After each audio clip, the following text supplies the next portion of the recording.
Episode 09 master भक्षक। Fang chain का दिल थोड़ा चौंक गया। जादुई हथियारों का अपने मालिकों को निगल जाना कोई असामान्य बात नहीं है, खासकर वे जो घातक हथियार हैं। ज्यादातर उपयोगकर्ता दुखद मौत मरते हैं। यद्यपि ये हथियार शक्तिशाली हैं, फिर भी अधिकांश लोग इनसे बचते हैं। केवल कुछ हताश अपराधी ही उसका उपयोग करने का साहस करते हैं। यान कियाओलिन ने परिचय देना जारी रखा, अगर यह चीज सिर्फ एक हथियार है तो ठीक है, लेकिन ये चीज बहुत भयंकर है। इसका इस्तेमाल करने वाले लगभग हर व्यक्ति पर इसका हमला होगा। हमने इसे ये देखने के लिए निकाला कि क्या फेक केकिंग इस समस्या को हल कर सकते हैं। अगर वह इसे हल कर सकते हैं तो हर कोई खुश होगा, लेकिन अगर वह नहीं कर सकते हैं तो हम इसे केवल स्थायी रूप से सील कर सकते हैं। फैंग चेन ने ढाल को देखा और न जाने क्यों उसे कुछ परिचयात्मकता का एहसास हुआ। उसने कहा, क्या मैं इसे छू सकता हूँ? यान कियाओलिन ने कहा, नहीं, ये चीज वाकई बहुत बुरी है। पहले भी एक मूल्यांकनकर्ता पर इसी चीज ने हमला किया था और वह लगभग मौके पर ही मर गया था। फैंग चेन को थोड़ा आश्चर्य हुआ। उसे उम्मीद नहीं थी कि यह चीज इतनी बुरी होगी, लेकिन ढाल को देखते हुए उन्होंने कहा, मैं अभी भी इसे आजमाना चाहता हूँ। चिंता मत करो, ये ठीक रहेगा। यान कियाओलिन कुछ कहना चाहती थी, लेकिन उसने फैंग चेन के दृढ़ चेहरे को देखा। उसने हल्की सी आह भरी और कहा, चूंकि मिस्टर फैंग जोर दे रहे हैं, इसलिए मैं ज्यादा कुछ नहीं कह सकती। लेकिन अगर कुछ असामान्य हो तो कृपया तुरंत ढाल हटा दें।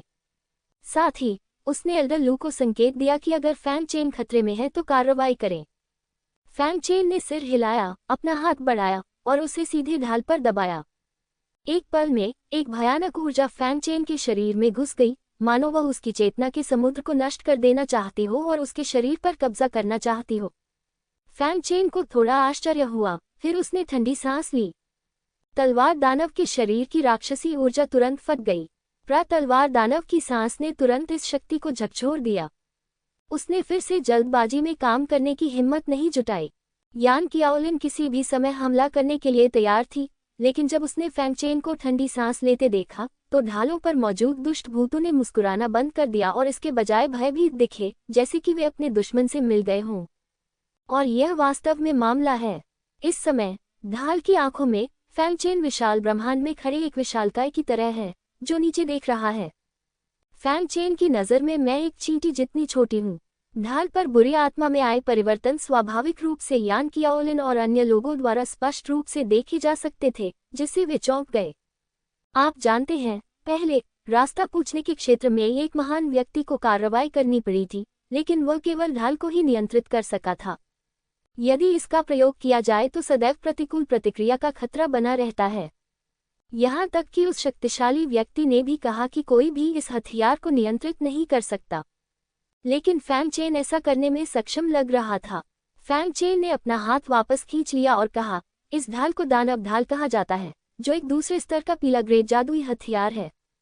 ढाल में एक हथियार आत्मा है, लेकिन इसे एक अत्यंत बुरी विधि का उपयोग करके परिष्कृत किया गया था और फिर राक्षसी ऊर्जा के साथ एकीकृत करके एक राक्षसी हथियार आत्मा बन गई।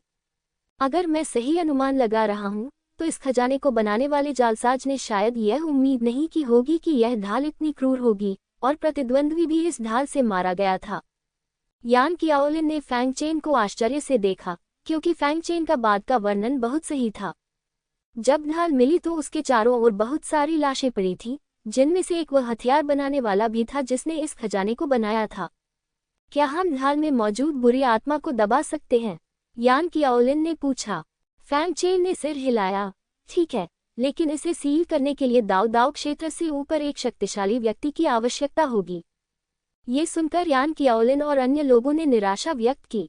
सलाह मांगने के क्षेत्र से ऊपर के किसी शक्तिशाली व्यक्ति से कार्रवाई करने के लिए कहना बहुत महंगा पड़ेगा। फैंग चेन ने एक पल के लिए हिचकिचाते हुए कहा, यदि संभव हो तो क्या आप ये दानव शील्ड मुझे बेच सकते हैं? मैं इसे उच्चतम मूल्य पर खरीद सकता हूँ। वह दानव शील्ड की भयावहता को महसूस कर सकता था। यह न केवल आश्चर्यजनक रूप से रक्षात्मक था, इसमें भयानक हमला करने की क्षमता भी थी। इसकी शक्ति उसी श्रेणी के अन्य जादुई हथियारों से कम नहीं थी। ये बिल्कुल वही था जिसकी फैंग चेन को जरूरत थी। यान कियाओलिन और अन्य लोग दंग रह गए और फैंग चेन की ओर देखने लगे। फैंग चेन ने समझाया, मैं जादू का अभ्यास करता हूँ और यह चीज एक जादुई हथियार है। मैं इसे दबा सकता हूँ। जैसे ही उसने ये कहा, उसके शरीर से राक्षसी ऊर्जा फूट पड़ी। भयानक राक्षसी ऊर्जा ने तुरंत यान कियाओलिन और मास्टर लू के चेहरे बदल दिए। उन्होंने शायद ही कभी इतनी मजबूत और शुद्ध राक्षसी ऊर्जा देखी हो। कोई आश्चर्य नहीं कि फैंग चेन इस ढाल को दबाने में सक्षम था। यान कियाओलिन ने बिना किसी हिचकिचाहट के सिर हिलाया और कहा, अतिथि फेग मेरे वांगसिंग नीलामी घर के प्रथम श्रेणी के अतिथि बुजुर्ग हैं, इसलिए निश्चित रूप से यह संभव है। धन्यवाद। फैंग चेन ने उसे धन्यवाद दिया। यान कियाओलिन ने मुस्कुराते हुए कहा, आपको विनम्र होने की जरूरत नहीं है, मिस्टर फैंग। हमने इस चीज को पाने के लिए बहुत ज्यादा स्पिरिट स्टोन खर्च नहीं किए हैं। अगर हम इसे नीलाम भी कर दें, तो भी इसकी कीमत शायद ज्यादा नहीं होगी क्योंकि यह बहुत खतरनाक है और हो सकता है कि यह बिक ही न पाए। मिस्टर फैंग के अधिकार और छूट के साथ मैं इसे 10,000 स्पिरिट स्टोन में बेच दूंगा। मुझे आश्चर्य है कि क्या मिस्टर फैंग संतुष्ट होंगे। दूसरे दर्जे के पीले खजाने की कीमत 10,000 स्पिरिट स्टोन है। हालांकि यह थोड़ा महंगा है, लेकिन ये स्पष्ट है कि इस खजाने की वजह से वानिकसिंग नीलामी घर को काफी नुकसान हुआ है। तो फैंग चेन ने बिना किसी हिचकिचाहट के सिर हिलाया और कहा, ठीक है, यही बात है। फिर उसने कहा, दुकानदार यान, मुझे कुछ उपचार और स्वास्थ्य लाभ की गोलियां भी खरीदनी हैं। मुझे कुछ तावीज भी चाहिए, अधिमानतः ऐसे प्रकार के जो बचकर भाग सके और दुश्मन को भ्रमित कर सके, और कुछ शक्तिशाली आक्रामक तावीज। मुझे आश्चर्य है कि क्या वानिकसिंग के पास वे हैं। यान कियाओलिन ने फैंग चेन को देखा और पूछा, क्या आप प्रशिक्षण के लिए जा रहे हैं, मिस्टर फैंग? फैंग चेन ने सिर हिलाया, न तो इनकार किया और न ही ज्यादा स्पष्टीकरण दिया। यान कियाओलिन मुस्कुराए और बोली, बेशक है, कृपया एक क्षण प्रतीक्षा करें। उसने एल्डर लू की ओर देखा, जो समझ गया और बाहर चला गया। यान कियाओलिन ने आगे कहा, अतिथि फैंग, चिंता मत करो। यहाँ अभी भी 2 औषधीय जड़ी बूटियां हैं जिनकी हमने अभी तक पहचान नहीं की है। कृपया एक बार हमारी मदद करो। यही तो किया जाना चाहिए। उसने बाकी 2 वस्तुओं को देखा। वे दोनों औषधीय जड़ी बूटियां थीं, लेकिन वे दोनों ही दूर की और दुर्लभ प्रजातियां थीं। हालांकि 6ठी कक्षा के कीमियागर फैंग चेन की याददाश्त बहुत अच्छी और पूरी थी, इसलिए उसके लिए यह कोई समस्या नहीं थी। वह सिर्फ देखकर और सूंघकर ही सब कुछ समझा सकता था। ये सुनने के बाद यान कियाओलिन ने फैंग चेन की और भी अधिक प्रशंसा की।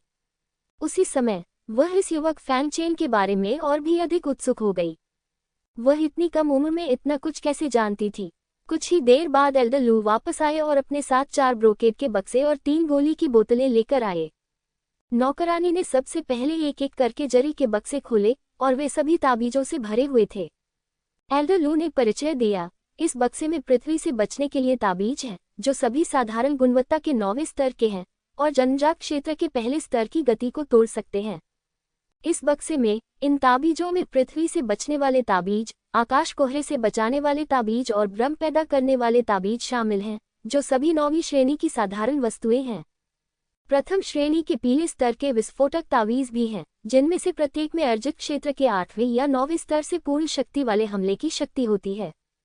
और गोली की बोतल में उपचार की गोलियां और आध्यात्मिक शक्ति पुनः प्राप्ति की गोलियां सभी तीसरे स्तर की गोलियां हैं। एक तीसरे स्तर की गोली भी है जो युद्ध प्रभावशीलता को बढ़ा सकती है। वास्तव में वानिकसिंग नीलामी घर में बेहतर भी हैं, लेकिन सभी बेहतर फैंग चेन के लिए उपयोगी नहीं हैं। कुछ तावीज और अमृत बेहद खतरनाक होते हैं अगर उनका एक निश्चित स्तर पर उपयोग नहीं किया जाता है। वर्तमान में ये फैंग चेन के लिए सबसे उपयुक्त हैं।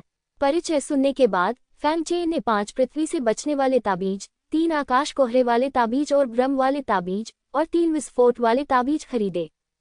जहां तक गोलियों की बात है, तो एक बोतल में उपचार और स्वास्थ्य लाभ के लिए 20 गोलियां होती हैं, तथा युद्ध शक्ति बढ़ाने के लिए 3 बार हेवन गोलियां होती हैं। इन खजानों की कीमत उसे 15,000 आत्मिक पत्थरों के रूप में चुकानी पड़ी, जिससे वह लंबे समय तक दुखी रहा। इसके बाद फैंग चेन ने अलविदा कहा और खरीदी हुई चीजों के साथ 7वें शिखर पर लौट आया। अपने कमरे में पहुंचकर उसने दानव ढाल निकाली।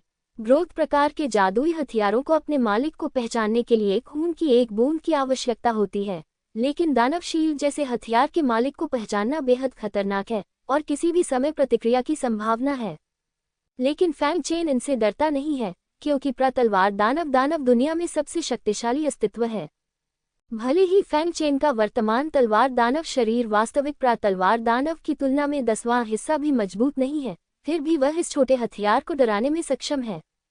उसने अपनी उंगलियां चुभोई और खून की एक बूंद दानव ढाल पर टपक पड़ी। अचानक दानव ढाल की आभा बढ़ गई।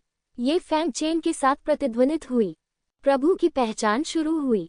लेकिन जैसे ही यह शुरू हुआ, एक भयानक राक्षसी ऊर्जा फैंग चेन के शरीर में घुस गई। दानव शील्ड इस तरह आत्मसमर्पण करने के लिए तैयार नहीं था। भले ही वह जानता था कि फैंग चेन शक्तिशाली था, फिर भी वह विरोध करना चाहता था। फैंग चेन ने ठंडी सांस ली। तलवार दानव का शरीर फिर से फट गया।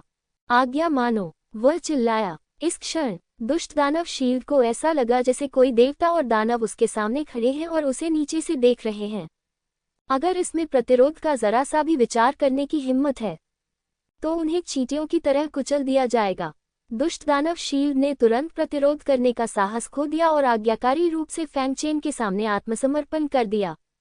जब फैंग चेन ने ये देखा तो वह भी मुस्कुराया, लेकिन वह समझ गया कि भले ही दुष्ट राक्षस ढाल ने अपने मालिक को पहचान लिया था, फिर भी किसी भी समय प्रतिक्रिया हो सकती है, इसलिए उसे अभी भी अधिक सावधान रहना होगा।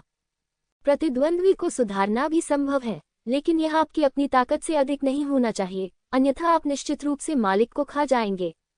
उसने अपने हाथ में दुष्ट दानव की ढाल पकड़ी और महसूस किया कि उसमें कितनी जादुई शक्तियां हैं। इस प्रेरणा से वह खुश हो गया। दुष्ट दानव ढाल में न केवल मजबूत रक्षात्मक शक्ति थी, बल्कि वह अन्य लोगों की जादुई शक्तियों को भी निगल सकता था और उन्हें अपने हमलों में बदल सकता था। ये कहा जा सकता है कि फैंग चेन बचाव करते हुए हमला भी कर सकता है। इस ढाल के साथ कम से कम सभी चीजों की दुनिया की इस यात्रा के लिए मेरे पास एक अतिरिक्त जीवन रक्षक तुरुप का पत्ता है। पहाड़ों की ओर कल की यात्रा के बारे में सोचते हुए फैंग चेन गंभीर दिख रहा था। यदि आप मुझे मारना चाहते हैं तो आपको ये देखना होगा कि कौन बचता है और कौन मरता है। ... तीसरे दिन अपनी पत्नी से बात करने के बाद फैंग चेन यूजी पीक पर स्थित सभी चीजों की दुनिया में चला गया। सभी चीजों की दुनिया यूजी पीक की एक और चोटी पर स्थित है। चोटी पर एक विशाल खुला स्थान है। खुले स्थान के केंद्र में कई राजसी मूर्तियां हैं और केंद्र में एक ब्लैक होल जैसी अंतरिक्ष दरार है। ये सभी चीजों की दुनिया का प्रवेश द्वार है। इस समय हजारों लोग चौक के पास जमा हो गए हैं। कुछ लोग नई दुनिया की इस यात्रा में भाग लेने के लिए यहाँ आए हैं, लेकिन उनमें से ज्यादातर लोग सिर्फ उत्साह देख रहे हैं। लुओ तियानशियाओ बहुत पहले आ चुका था और वह नई दुनिया की खोज का प्रभारी व्यक्ति था। इस समय उसकी आंखें हल्की सी बंद थीं, मानो वह सो रहा हो। लेकिन अगले ही पल उसने अचानक अपनी आंखें खोलीं और उसके मुंह के कोने थोड़े ऊपर उठे। आखिरकार यह आ ही गया। मैंने देखा कि फैंग चेन कुछ दूरी पर धीरे धीरे चल रहा था, जिसने तुरंत ही सबका ध्यान अपनी ओर आकर्षित कर लिया। कमीने, तुम्हारी हिम्मत कैसे हुई यहाँ आने की? जब फैंग चेन सभा स्थल की ओर जा रहा था तो एक अजीब और भयावह आवाज सुनाई दी। फैंग चेन ने थोड़ा सा भौहें सिकुड़ी। यह आवाज उसके लिए बहुत परिचित थी। ये सू वानर थी। सू वानर ने उसकी ओर व्यंग्यात्मक दृष्टि से देखा, मानो वह किसी मरने वाली चींटी को देख रही हो। आप एक बाहरी शिष्य हैं, आप यहाँ क्यों हैं? फैंग चेन ने थोड़ा भौहें सिकुड़ते हुए ठंडे स्वर में कहा। सू वानर ने गर्व से कहा, मैं यहाँ क्यों नहीं रह सकती? अब जब मैं एक आंतरिक शिष्य हूँ तो मैं स्वाभाविक रूप से यहाँ रह सकती हूँ। बाहर निकाले जाने के बाद सू वानर ने आंतरिक द्वार में आसानी से प्रवेश करने के लिए लुओयू के रिश्ते पर भरोसा किया। इस तरह की बातें संप्रदाय में हर समय होती रहती हैं और वे अधिक से अधिक थोड़ी परेशानी पैदा करने वाली ही होती हैं। कमीने, तुमने भीतरी द्वार में प्रवेश करने के लिए कड़ी मेहनत की, लेकिन मेरे लिए यह आसान है, उसने तिरस्कार पूर्वक कहा, और इस बार सभी चीजों की दुनिया में तुम नई दुनिया में मरोगे। ये बोलते हुए उसके चेहरे पर घृणा उभर आई। चिंता मत करो, जब तुम मर जाओगे तो मैं निश्चित रूप से अपनी पत्नी की अच्छी देखभाल करूंगा। ये सुनकर फैंग चेन की अभिव्यक्ति तुरंत ठंडी हो गई। एक भयानक शैतानी ऊर्जा तुरंत बाहर निकल आई। अमेलिया सू को अंदर बंद करो। उसकी पत्नी उसकी दुश्मन है। जो कोई भी उसे छूने की हिम्मत करेगा वह उससे मौत तक लड़ेगा। सू वानर फैंग चेन की भयावह आभा से चौंक गया और पीछे हट गया। मैं लगभग जमीन पर गिर गया, लेकिन उसे जल्दी से किसी ने सहारा दिया। उसे पकड़े हुए व्यक्ति एक सुंदर युवक था, जिसकी लंबाई 9 फुट थी और उम्र लगभग 22 वर्ष थी। उसके पीछे एक और आदमी और एक औरत थे। आदमी मजबूत और कठोर दिखने वाला था और औरत सुंदर और आकर्षक थी। फैंग चेन को ये जानकर थोड़ी परेशानी हुई कि ये 3 लोग वास्तव में हावायन क्षेत्र के 7वें स्तर पर थे। इतना ही नहीं, कुल 47 लोग उनका पीछा कर रहे थे, सभी बुरी नीयत से फैंग चेन को घूर रहे थे। यदि फैंग चेन का अनुमान सही है, तो ये सब लुओ त्यानिक्सियाओ द्वारा आयोजित हत्या है। क्या आप फैंग चेन हैं? युवक ने फैंग चेन को घूरते हुए ठंडे स्वर में कहा। फैंग चेन कुछ नहीं बोला, बस उसे हल्के से देखा। युवक ने व्यंग्य करते हुए कहा, मुझे नहीं पता कि तुम्हें मेरे स्वामी को अपमानित करने का साहस कहाँ से मिला। अब अपने समय का आनंद लो, क्योंकि यह तुम्हारा आखिरी समय होगा। फिर उसने आवाज प्रसारण पर स्विच किया। मेरा नाम याद रखना, लुओ शियू, वह व्यक्ति जिसने तुम्हें मारा। बलवान व्यक्ति ने मजाक में ये भी कहा, यदि आप अभी घुटने टेककर हमारे और एल्डर लुओ के सामने 3 बार झुके, तो शायद हम आपको अच्छा आनंद देंगे। याद रखें, यहाँ हर कोई है। उस बलवान व्यक्ति का नाम डू तियानकियांग है। भूल जाओ, महिला ने घृणा से कहा। इस तरह का निम्न वर्ग का व्यक्ति मेरे सामने घुटने टेकने और दया की भीख मांगने के लायक नहीं है। ये दुर्भाग्य है। महिला का नाम बाई जियांगमेई है और वह लुओ त्यानिक्सियाओ की शिष्याओं में से एक है। वरिष्ठ बहन बाई सही कह रही है, इस तरह का कमीना हमारे सामने घुटने टेकने के लायक नहीं है। सु वानर को गर्व हुआ जब उसने अपने पीछे इतने सारे मजबूत पुरुषों को खड़े देखा और फैंग चेन को और भी अधिक तिरस्कार से देखा। लुओ शियू ने फिर कहा, मैंने सुना है कि आपकी स्वर्गीय दाओ हड्डी वरिष्ठ भाई लुओ यूं ने छीन ली है।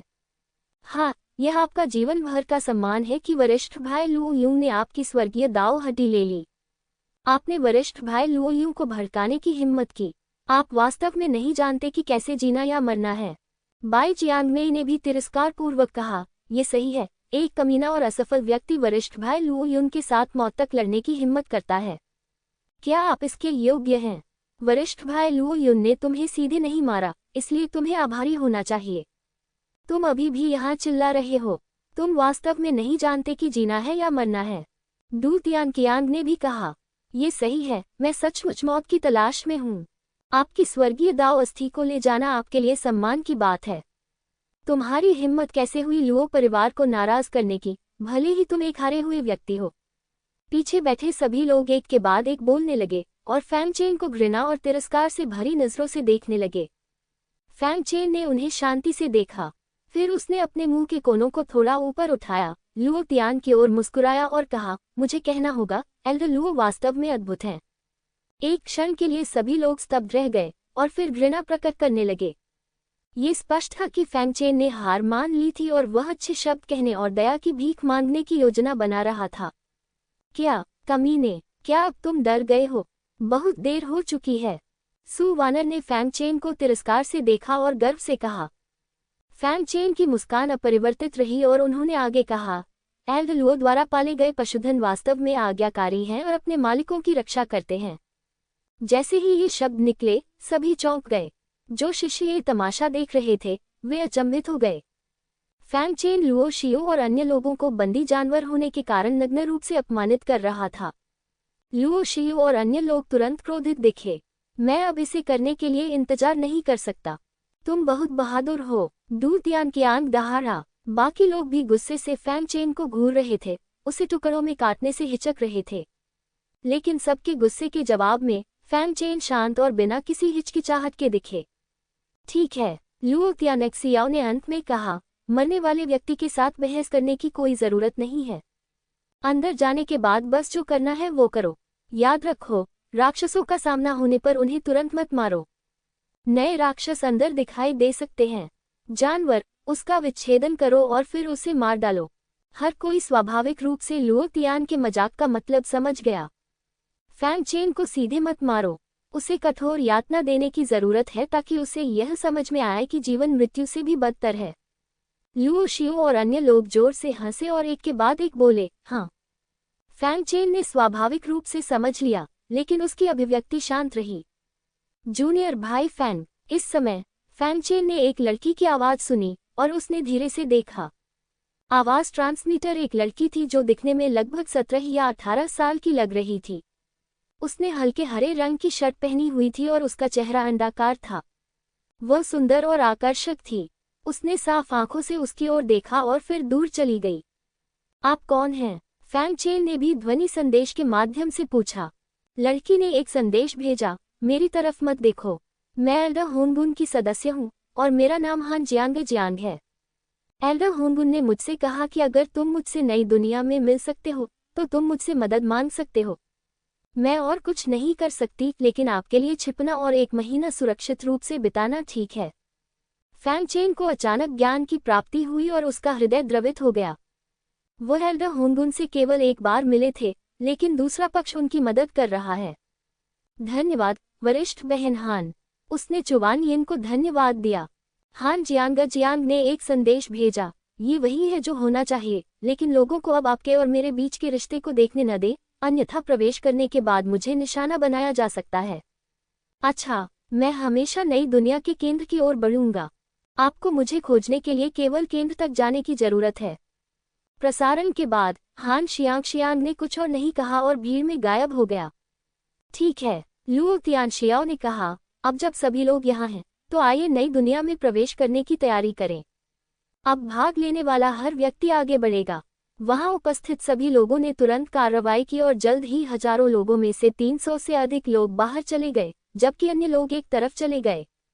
ये 300 लोग वे शिष्य हैं जो इस बार नई दुनिया में प्रवेश कर चुके हैं और फॉर्मचेन उनमें से एक है।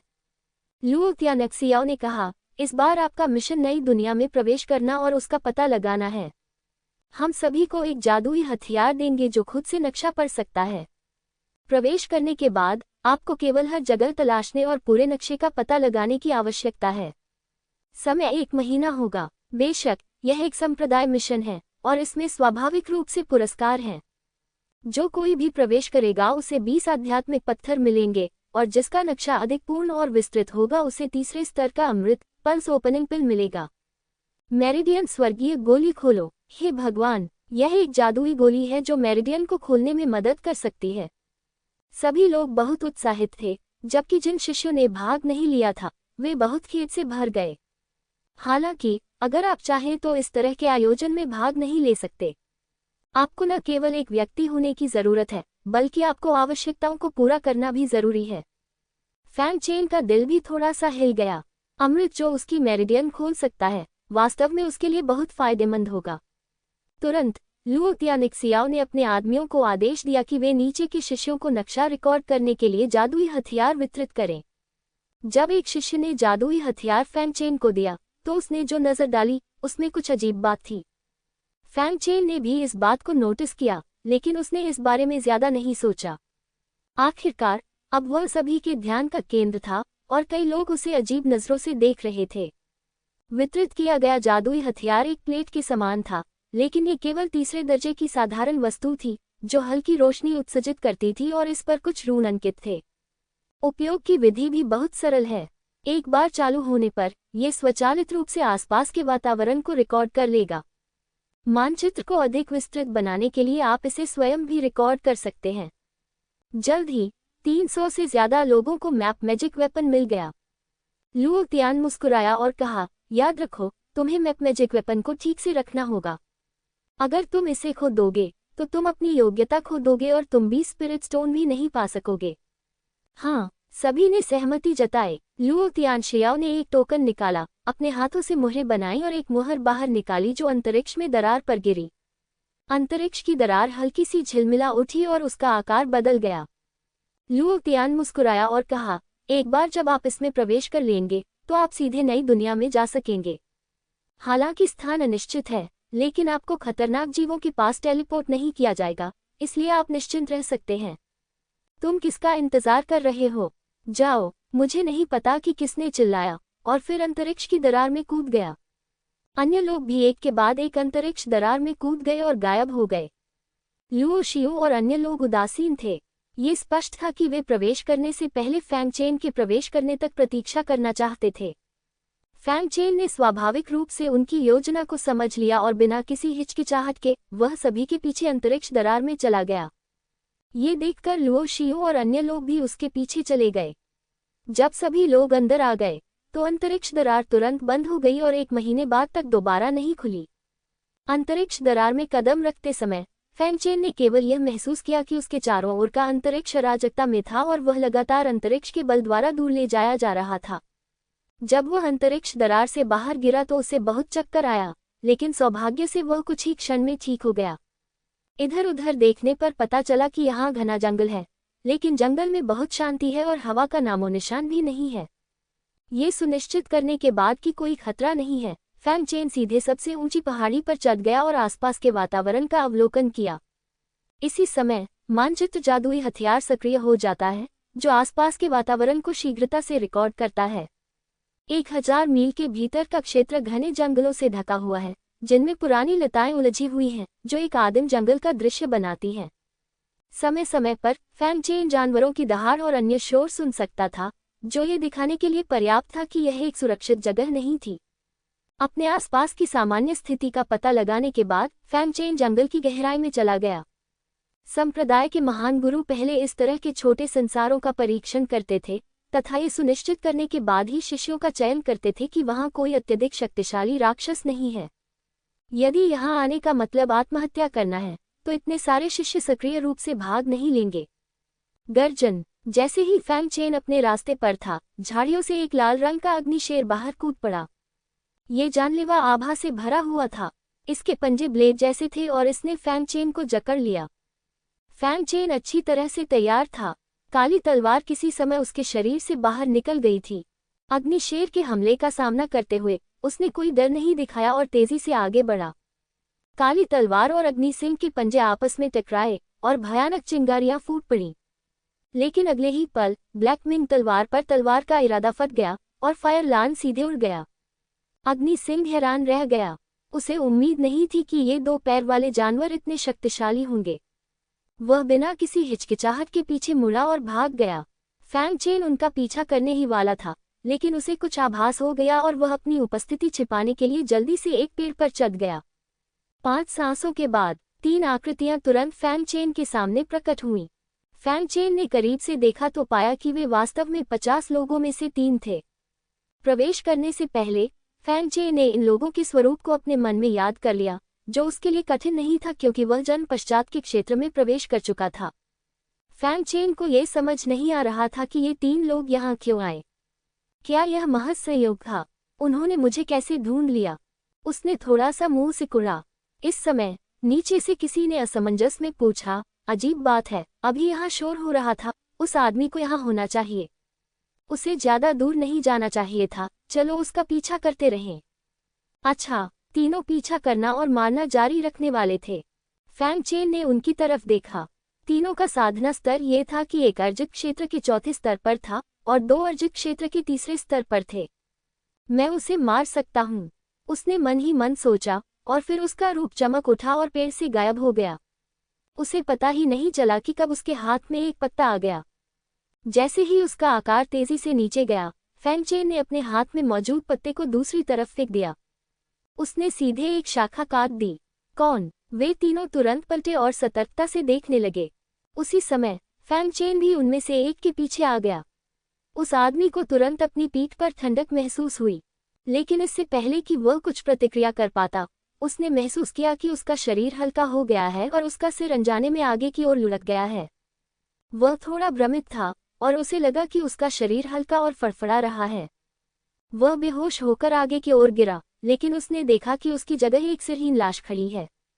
तभी उसे एहसास हुआ कि उसका सिर काट दिया गया है। जैसे ही उनमें से एक मारा गया, अन्य 2 को एहसास हुआ कि उनके साथ धोखा हुआ है। जब मैं पलटा तो मैंने फैंग चेन के चेहरे पर ठंडा भाव देखा। ये तुम हो, कमीने? मेरे लोगों को मारने की तुम्हारी हिम्मत कैसे हुई?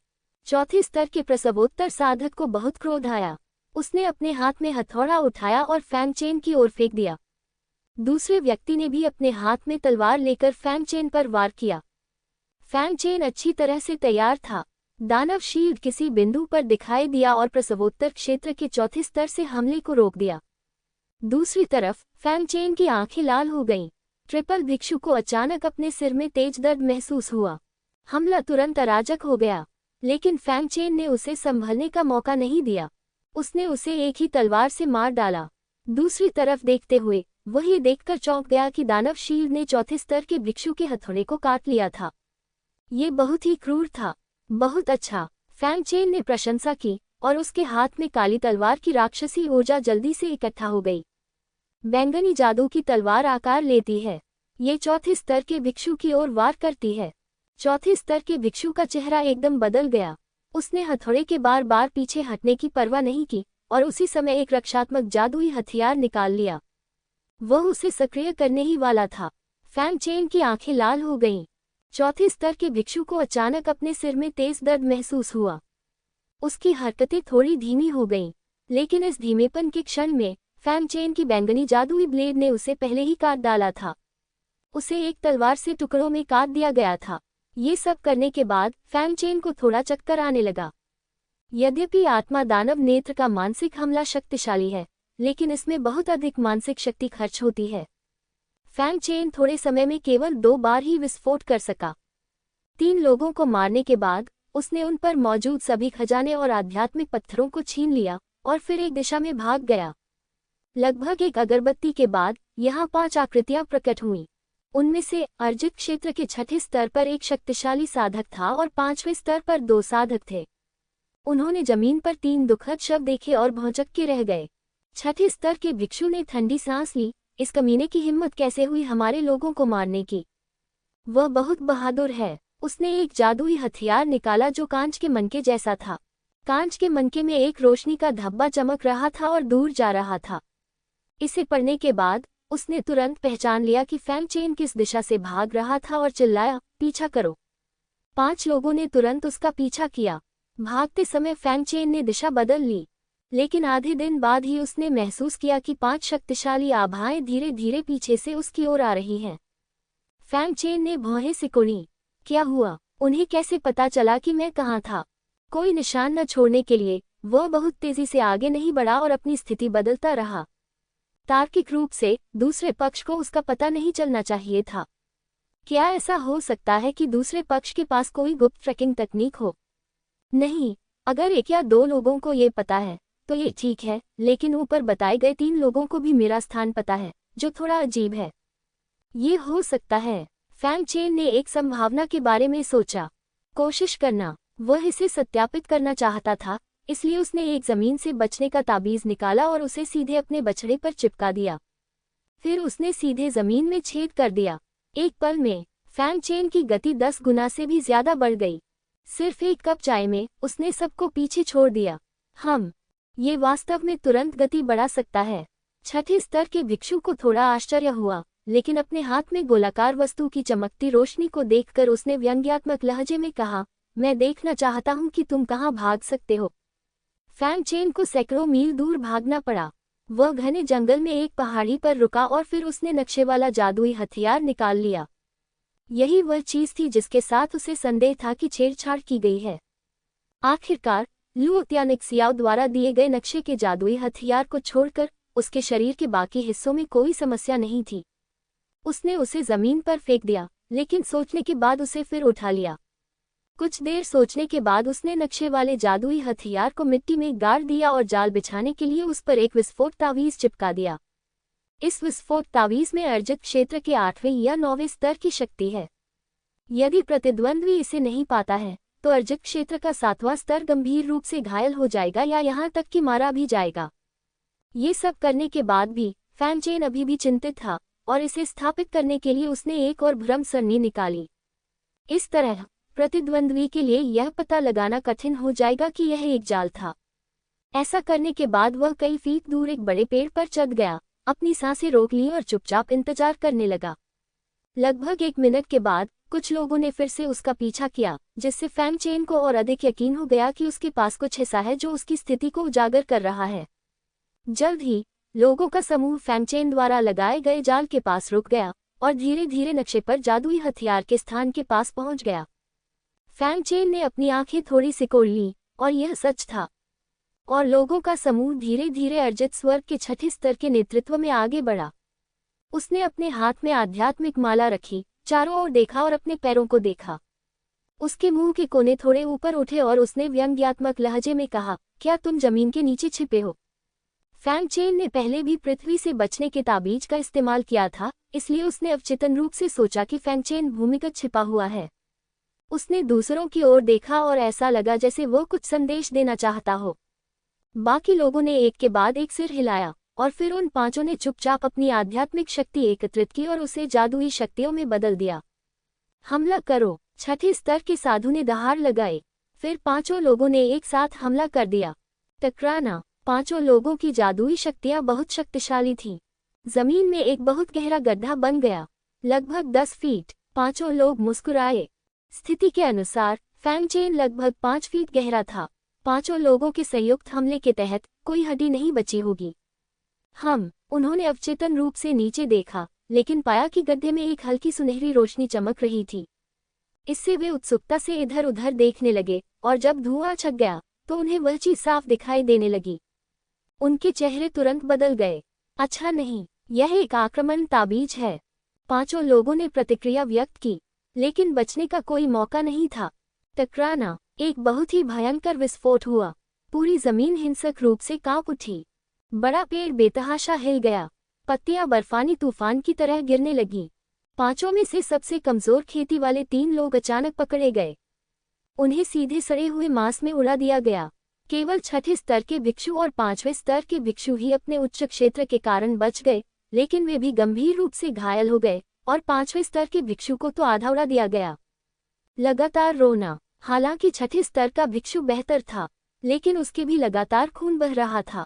उसे लगा कि उसके आंतरिक अंग विस्थापित हो गए हैं, लेकिन वह अभी तक ठीक नहीं हुआ था। अचानक उसे लगा कि कोई जानलेवा इरादा उस पर हावी हो रहा है। उसका चेहरा एकदम बदल गया। उसने अपना सिर घुमाकर देखा, लेकिन उसने देखा कि फैंग चेन तेजी से गिरे हुए पत्तों के बीच से आ रहा है। काली तलवार थामे राक्षसी ऊर्जा उसकी ओर दौड़ी। तुम कमीने, जाल बिछाने की तुम्हारी हिम्मत कैसे हुई? यद्यपि छठे स्तर का भिक्षु गंभीर रूप से घायल हो गया था, वह जो ताकत दिखा सकता था वह तीसरे या चौथे शिखर जितनी अच्छी नहीं थी, लेकिन ये फैंग चेन को मारने के लिए पर्याप्त से अधिक थी, जो केवल पहले स्तर का था। उसने अपनी तलवार मंगवाए। वह सीधे उससे मिलने गया। फैंग चेन ने सीधे तेज जादू तलवार तकनीक का इस्तेमाल किया। भयंकर और तेज तलवार तकनीक तुरंत छठे स्तर के भिक्षु से टकरा गई। वह जल्दी से इस छठे स्तर के बलवान से निपटना चाहता था, फिर 5वें स्तर के भिक्षु से निपटना चाहता था जो अभी भी रो रहा था और इस जगह से निकल जाना चाहता था।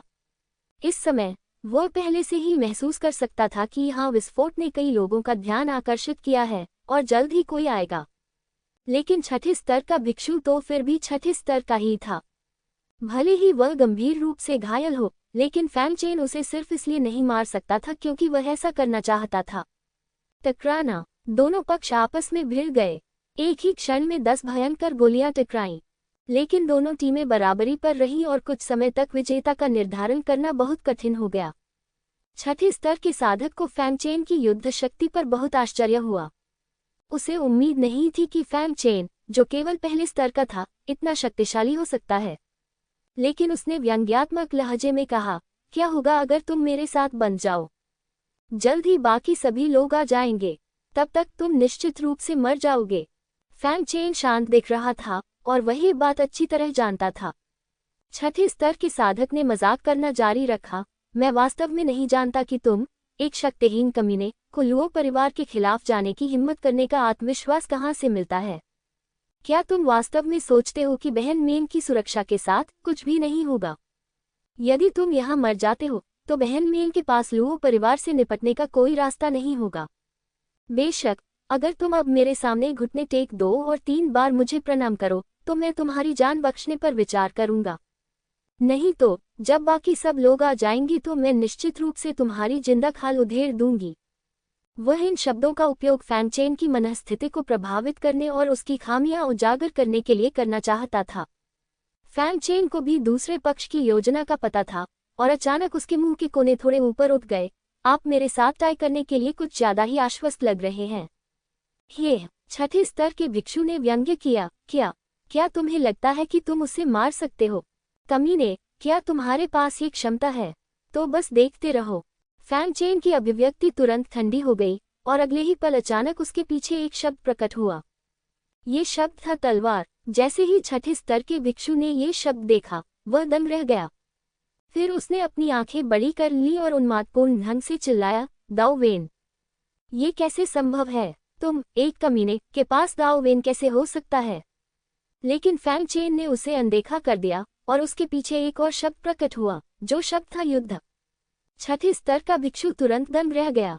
दो दाव वेन। फैंग चेन ने वास्तव में अधिग्रहित क्षेत्र में दो दाव वेन का एहसास किया। ये राक्षसों के बीच एक राक्षस है। असंभव। तुम्हारे जैसा कमीना आदमी कैसे प्रतिभाशाली हो सकता है? बिल्कुल असंभव। वह इस तथ्य को स्वीकार करने की हिम्मत नहीं जुटा पाया। जिस कमीने को वह शुरू से आखिर तक नीची निगाह से देखता रहा, वह तो महाज्ञानी निकला। अब बर्बादी किसकी है, ये तो स्पष्ट हो गया है न? फैंग चेन ने ठंडे स्वर में कहा। भले ही आप दो दाव ग्रंथों को समझ सके, तो क्या हुआ? मेरा राज्य वहां है, आप मेरे प्रतिद्वंद्वी नहीं हैं। वह दहाड़ उठा। वास्तव में फैंग चेन के मुंह के कोने थोड़े ऊपर उठे, जिससे दावपाठ सक्रिय हो गया। तलवार दावपाठ ने तुरंत फैंग चेन की तलवार शक्ति को मजबूत किया। युद्ध दावपाठ ने फैंग चेन की ताकत को अर्जित क्षेत्र के पहले स्तर से सीधे दूसरे स्तर तक बढ़ा दिया। दो शब्दों के आशीर्वाद से तेज जादू तलवार कला की शक्ति बहुत बढ़ गई। तुरंत ऊपरी हाथ प्राप्त हुआ। छठे स्तर का साधक पहले से ही घायल था।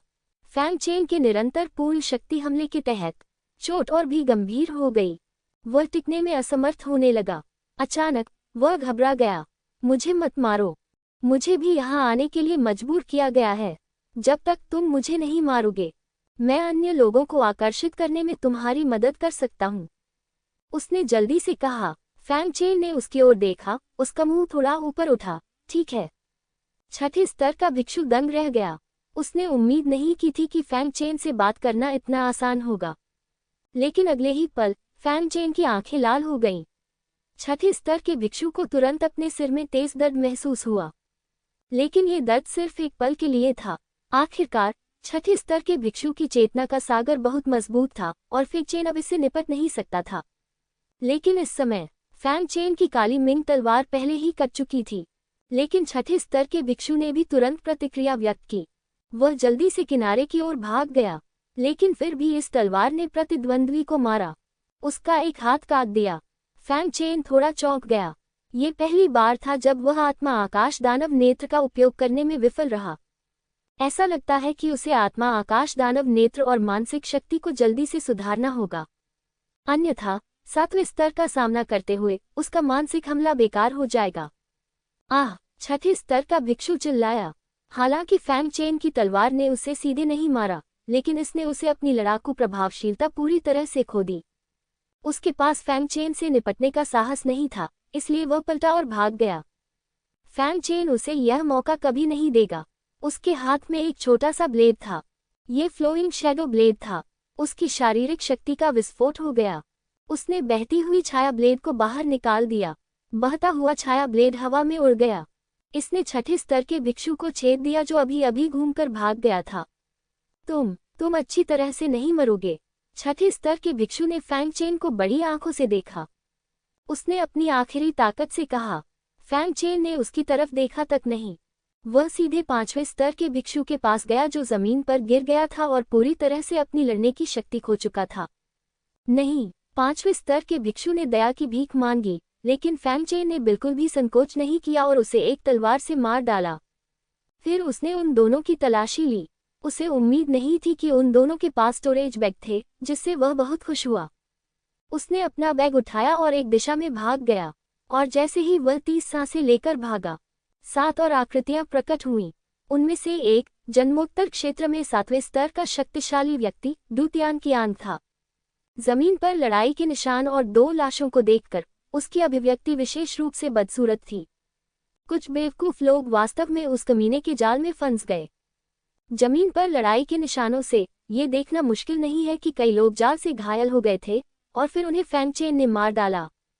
उसने पुनः आत्मा का मनका निकाला, लेकिन जब उसने देखा कि उस पर से प्रकाश का धब्बा गायब हो रहा है, तो उसका चेहरा और भी बदसूरत हो गया। ऐसा लगता है कि कमीने ने पहले ही देख लिया है कि नक्शे के जादुई हथियार पर एक ट्रैकिंग मार्क है।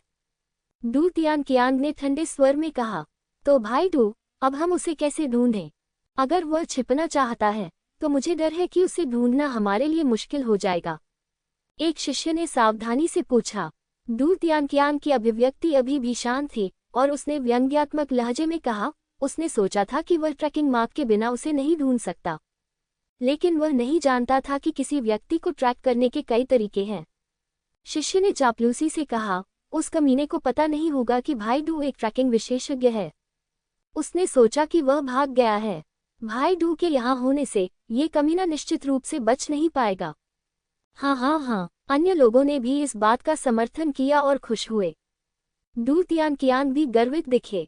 भाई डू, इस समय एक शिष्य ने कमजोरी से पूछा, क्या हमें पहले भाई लुओ और बहन बाई से मिलना चाहिए और फिर उस कमीने को घेरना चाहिए? उसके शब्दों ने डू तियानकियान की स्वीकृति नहीं पाए, बल्कि एक ठंडी नजर पाई। ये देखकर शिष्य ने जल्दी से कहा, माफ करना भाई डू, मैं बहुत जिज्ञासु हूँ। डू तियानकियान ने ठंडी सांस ली और कहा, ये तो बस एक चींटी है, हम तीनों को मिलकर काम करने की क्या जरूरत है? मैं ये काम अकेले ही कर सकता हूँ। हाँ, भाई डू बहुत शक्तिशाली है, एक व्यक्ति ही काफी है।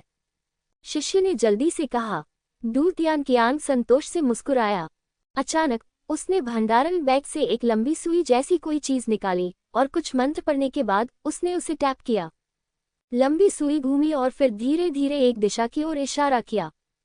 हालांकि लंबी सुई की दिशा बहुत अस्थिर थी और हिलती रहती थी, इसलिए ये केवल मोटे तौर पर ही दिशा निर्धारित कर सकती थी। वह चिल्लाया, जाओ, फैल जाओ और खोजो, वह कमीना निश्चित रूप से ज्यादा दूर नहीं जा सकेगा। हाँ, भीड़ आक्रामक थी, उस दिशा को घेर रही थी जिस दिशा से फैंगचेन भागा था। इस समय फैंगचेन फिर से 100 मील दूर भाग गया और फिर एक गुफा ढूंढकर उसमें छिप गया और गुफा के प्रवेश द्वार को ढक दिया। सुरक्षा सुनिश्चित करने के लिए उसने गुफा के प्रवेश द्वार पर एक ब्रह्म ताबीज भी लगा दिया और फिर उसने इस बार जो भी चीजें प्राप्त की थी उन्हें बाहर निकाल लिया। जिन 3 लोगों से वह पहली बार मिला था उनके पास बहुत ज्यादा खजाने नहीं थे क्योंकि उनकी साधना कम थी। उनके पास कुल मिलाकर सिर्फ 100 स्पिरिट स्टोन और कुछ पहले स्तर की हीलिंग गोलियां थीं। ये उपचारात्मक गोलियां वास्तव में फैंगचेन के लिए बहुत उपयोगी नहीं थीं, लेकिन उसने उन्हें फेंका नहीं, बल्कि भंडारण बैग के एक कोने में फेंक दिया। फिर उसने 2 स्टोरेज बैग निकाले। उन्होंने सर्वप्रथम जन्मोत्तर क्षेत्र में 5वें स्तर के साधक के भंडारण थैले की खोज की तथा स्वामी के बिना भंडारण थैले की खोज स्वाभाविक रूप से फैंगचेन द्वारा आसानी से की गई। फैंगचेन के स्टोरेज बैग की तुलना में ये बैग कई गुना छोटा था, केवल 10 फीट का। हालांकि अंदर कई चीजें थीं, 500 आत्मा पत्थर, 10 से अधिक दूसरे स्तर की उपचार गोलियां और रिकवरी गोलियां, 2 साधारण 8वें स्तर के फायरबॉल तावीज और 3 साधारण 7वें और 8वें स्तर के जादुई हथियार। 2 पीले ग्रेड के प्रथम स्तर के कौशल, एक हथौड़ा कौशल है और दूसरा एक कौशल है जिसे एक्सट्रीम शैडो स्टेप कहा जाता है। चरम छाया कदम। फैंगचेन का दिल थोड़ा सा हिल गया और अब गति उसकी प्रमुख कमजोरियों में से एक है। यद्यपि उसे भौतिक शरीर और तलवार दानव के शरीर का आशीर्वाद प्राप्त है, लेकिन कौशल के आशीर्वाद के बिना वह कभी भी भौतिक शरीर की क्षमता का वास्तविक उपयोग नहीं कर सकता। यद्यपि यह एक्सट्रीम शैडो स्टेप केवल पीले ग्रेड का प्रथम स्तर है, फिर भी ये प्रारंभिक चरण में उसे थोड़ी मदद करता है। हालांकि फैंगचेन ने तुरंत अभ्यास नहीं किया, बल्कि अधिग्रहित 6ठे स्तर के साधक का भंडारण बैग उठा लिया। ये भंडारण बैग 5वें स्तर वाले बैग से बड़ा है, इसका आकार लगभग 2 फीट है और इसमें और भी बहुत सी चीजें हैं और अकेले इसमें 1000 आत्मा पत्थर हैं। इसके अलावा उपचार गोलियों और रिकवरी गोलियों की 2 बोतलें हैं जो सभी पीले ग्रेड प्रथम स्तर की हैं।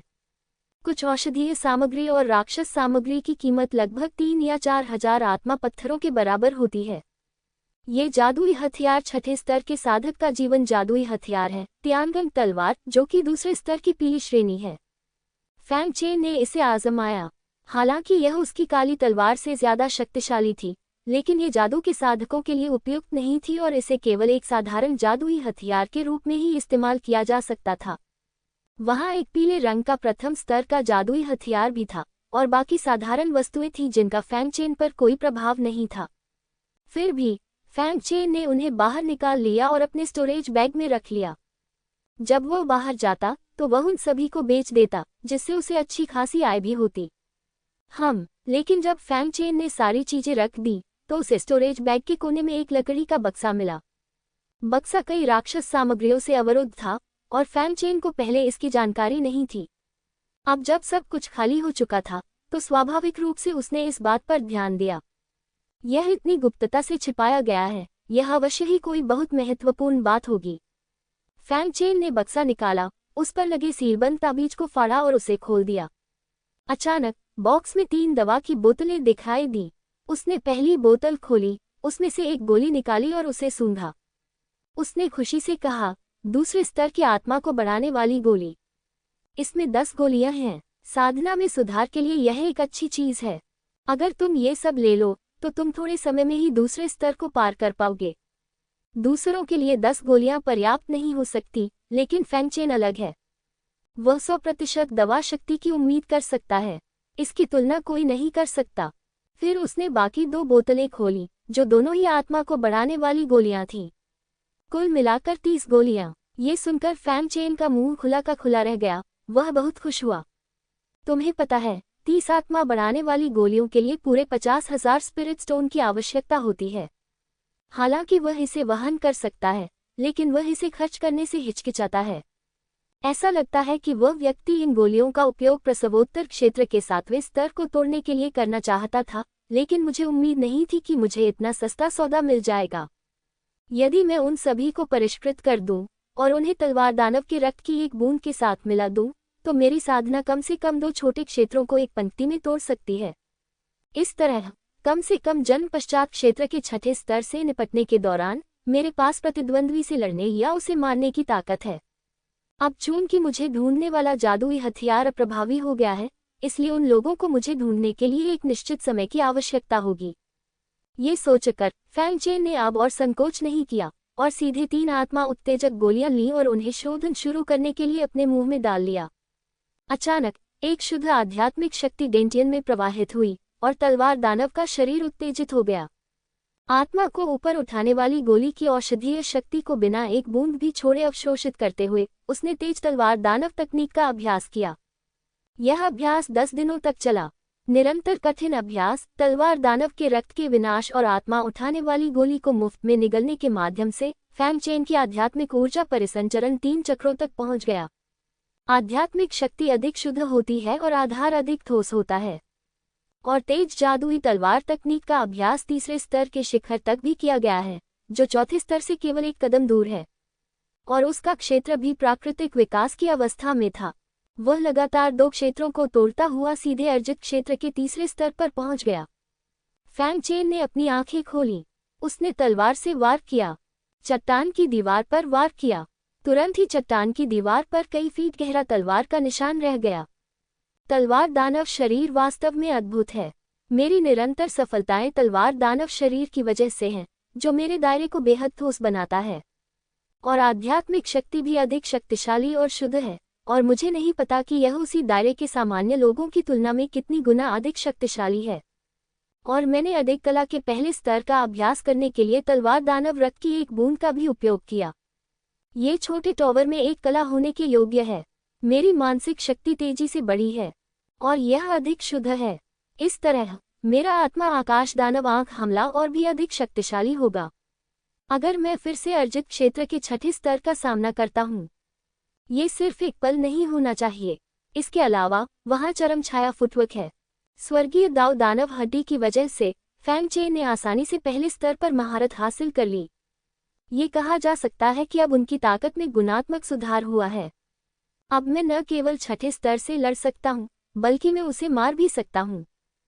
फैंग चेन की आंखों में ठंडक चमक उठी। यदि कोई एक बात सबसे अधिक खेदजनक है, तो वह ये है कि इस बार हम छोटे टॉवर में प्रवेश नहीं कर पाए और 4थी मंजिल खोल दी। लेकिन फैंग चेन को इसकी परवाह नहीं थी। अगर 3री मंजिल नहीं खोली गई, तो 4थी मंजिल खोलनी ही होगी। इसी समय बाहर शोर मच गया। वह कमीना छिपने में बहुत माहिर है। 10 दिन हो गए हैं और हमें अभी तक उसका सुराग नहीं मिला है। खोजते रहो। सीनियर भाई डू ने कहा है कि वह आदमी पास में ही है। अब हमने कालीन की तलाश शुरू कर दी है। मुझे विश्वास है कि उस कमीने को ढूंढने में ज्यादा समय नहीं लगेगा।